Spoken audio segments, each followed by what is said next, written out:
from home? Oh, pengen banget, tapi ya gimana, kan kita harus siaran di sini ya. Bener, itu sama kayak orang-orang ya. We stay at work for you, you stay at home Iya, for us. Nonton bener Trans 7 banget. terus. Tapi ternyata banyak juga loh profesi yang ternyata bisa dilakukan dari rumah. Salah satunya adalah penyiar radio. Nah, mau tahu ceritanya? Kita simak sama-sama. Halo semua, di tengah merebaknya virus corona memang ya semua saat ini sedang dicanangkan untuk work from home alias siaran dari rumah. Nah sama nih kayak aku, Wulan Juliani yang juga ikut work from home alias kerja dari rumah. Tapi karena profesiku sebagai penyiar radio, jadi mungkin masih pada penasaran gimana sih kalau siaran dari rumah dan nggak di studio. Nah makanya aku pengen kasih tahu nih pagi ini seperti apa. Kelebihannya sih satu, bisa bangun lebih siang. Tapi nggak juga sih, karena aku harus bikin track-tracknya atau voice tracknya itu juga pagi-pagi. Teman-teman selamat pagi, ketemu lagi nih bareng sama Badu dan Wulan tentunya cuma di Hot Copy. Inilah aktivitas yang dilakukan oleh Wulan Juliani. Sejak 17 Maret lalu, aktivitas siaran yang ia kerap lakukan di studio, kini ia lakukan di rumahnya. Sesuai anjuran pemerintah untuk bekerja dari rumah demi menekan laju perkembangan penyakit corona, perusahaan radio tempat Wulan bernaung pun melakukan kebijakan agar seluruh penyiarnya melakukan siaran dari rumah. Bermodalkan telepon seluler dan laptop, setiap pagi Wulan memulai aktivitasnya dengan melakukan rekaman suara. Wulan pun membagikan pengalamannya bekerja dari rumah kepada reporter Niko Riano dan juru kamera Imam Muhairib.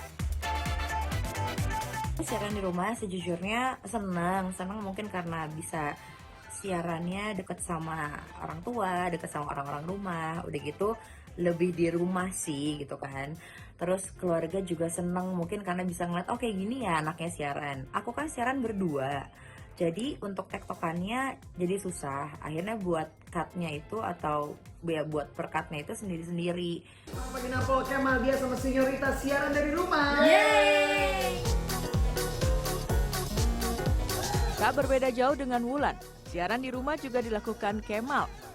Penyiar salah satu radio anak muda di Jakarta ini sehari-harinya mengisi acara di pagi hari bersama dua rekannya yang lain. Jika Wulan melakukan siaran secara terpisah dengan partnernya, Kemal justru menjadikan rumahnya sebagai tempat berkumpul dengan rekan siarannya yang lain. 35,2 aman. Ya, aman. Kemal pun melakukan prosedur standar keamanan dengan pengecekan suhu tubuh serta mencuci tangan sebelum melakukan siaran. Lagi siaran terus anak-anak bunyi berisik itu udah pasti harus di-take ulang. Nah kayak gini nih ya. Udah gitu yang kedua adalah lagi siaran tiba-tiba ada tukang sayur lah teriak-teriak, ada bubur lah, tukang roti lewat, itu mau nggak mau harus di-take ulang. Sama ngegema ya, yang pasti kalau ngomongin nyaman ya udah pasti lebih nyaman di studio. Tapi kalau ngomongin lebih enak ya lebih enak di rumah lah.